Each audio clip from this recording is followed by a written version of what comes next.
Hey Kevin, welcome to the 2019 OEC golf event. Just want to give you an opportunity here to view your swing at regular speed. We'll let that play on through, put you back in your dress position, and then we'll go ahead and take a look at a few things for you. So while we got you here in your setup, we can see that with your posture you get yourself a little bit rounded through here. Your legs come down into a nicely unlocked position, which looks great. You do hold your arms in quite tight to your body, and then your forearms work a little bit away, and then the club works out to the ball. Hopefully you can see here as well that you're sort of sitting back on your heels, so your weight is back on your heels, and one of the reasons for that is that you're standing too close to the ball, so the ball is sort of pushing your body weight back. So ideally, I mean, if I were going to work on your golf game, I would definitely refine your posture. And how we would go about doing that is we would push your tail out and up, push your sternum out, up, and forward. And immediately what that's going to do is just going to increase the angle or straighten your spine and keep it on the angle that it's on. We'd also back you away from the ball, keep your legs unlocked exactly as they are, but if we back you away from the ball, then your arms can hang down nice and naturally.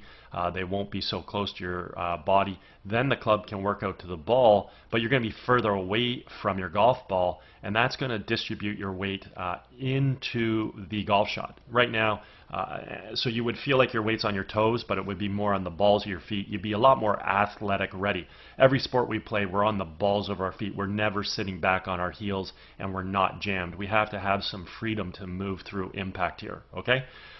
Next thing we want to observe has to do with your alignment. We can see that your feet are aiming quite a bit out to the left. Theoretically, your club face is supposed to run parallel to your feet. Parallel lines on camera have an appearance of converging. So needless to say, I mean, we can clearly see that you're set up to hit the golf ball over here at this big tree.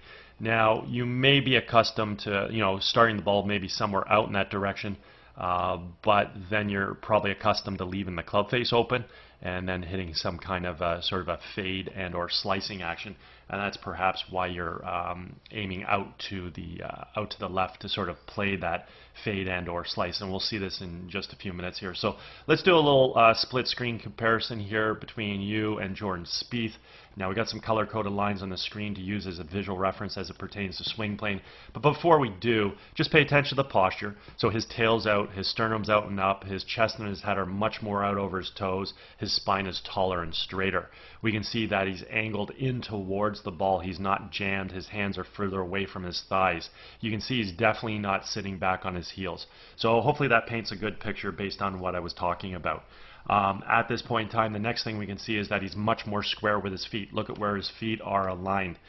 His feet are aiming out in this direction. Again, parallel lines, appearance of converging. So he's set up, basically hit the right center of that fairway right there. Okay.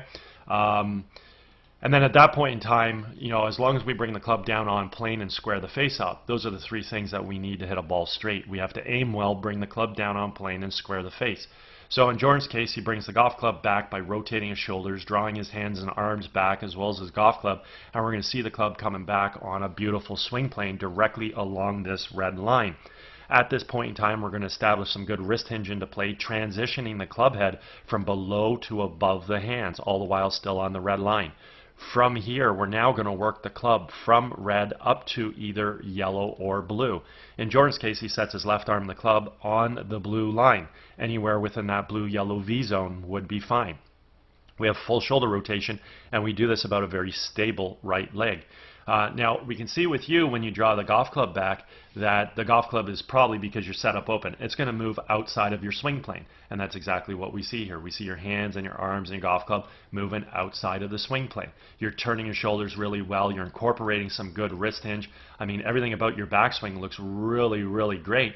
It's just that you're set up so open, so it creates this distortion look with your backswing. You've turned well. Your arms are in good geometric relationship relative to your core. Your club's in great position relative to your arms.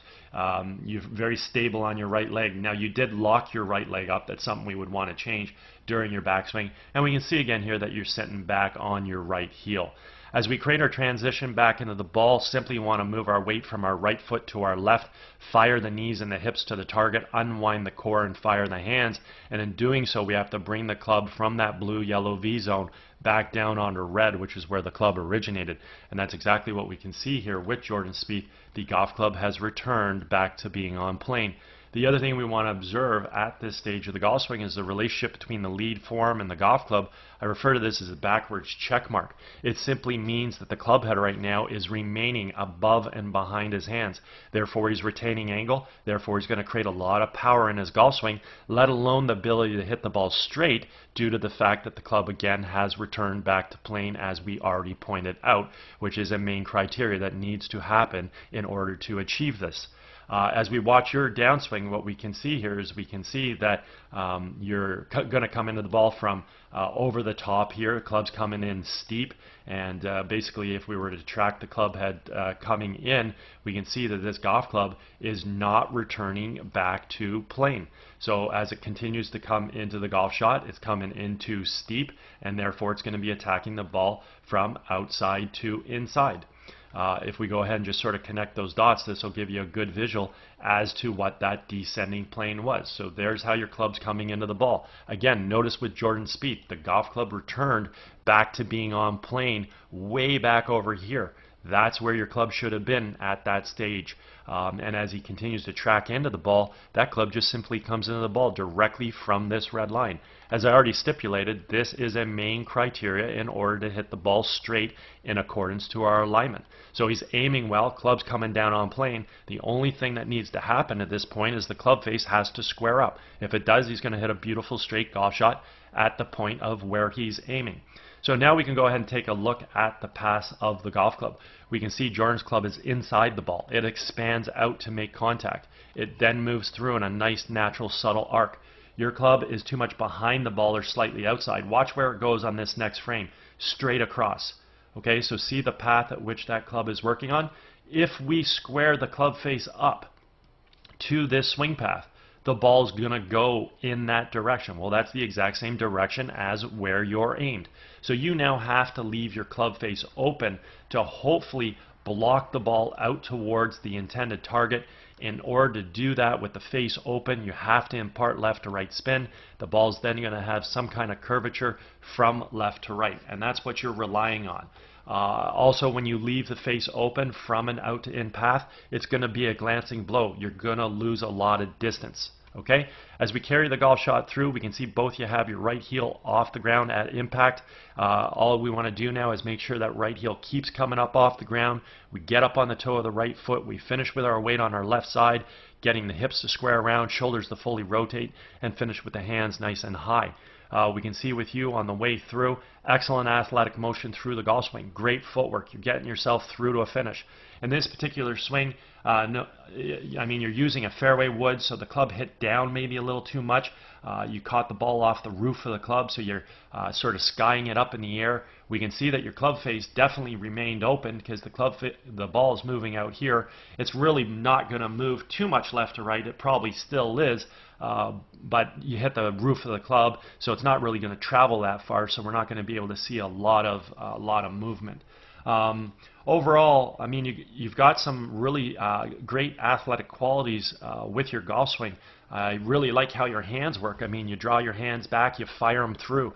Your core works well. You coil back, you uncoil through. You've got great footwork that allows you to get through to the finish. Looks really, really nice. But if we want to be consistent and we want to hit a ball straight, again, we have to aim well. We have to bring a club down on plane, and we have to square the face up. What we can see relative to this golf hole and your target, we can see unfortunately you're not acquiring any three of those. You're aiming way left, coming over the top, and at that point in time you got to manipulate and leave that club face open to hopefully sort of block the ball out on line. Now there's something I'm going to point out here to you because I really want you to understand something. Right now I've got the camera set up directly between your feet and the ball, sort of looking down in this direction where your target is. What I want you to understand is that if I rotate the camera around over to here and I put the camera between your feet and the club, but I look down the line of where you're aimed, I'm going to mention a few things here.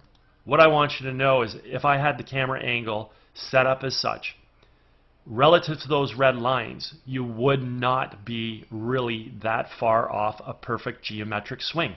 So you're bringing the golf club back here. Relative to the lines, relative to the center of the fairway, you're going outside.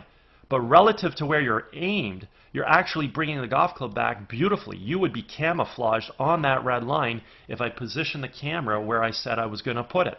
Now, as we keep coming back here, you continue to turn, you get your wrist hinge, everything would look awesome. When you get to the top of the backswing, everything would look great. And then when you come down, what I want you to observe here is that, again, if I position that camera around to the right, looking at where you're aimed, that club head right now is above and behind your hands. You would not be over top. So at this point in time, if the only thing you did was release the golf club, you would have all three criteria to hit the golf ball straight if your target was over here. Okay, so let's understand that. Little recap. You're aiming at the blue flag. You're bringing the club down on plane relative to the blue flag. If you square the club face up, you will hit the ball at the blue flag. So the only problem here is you're just not aimed correctly.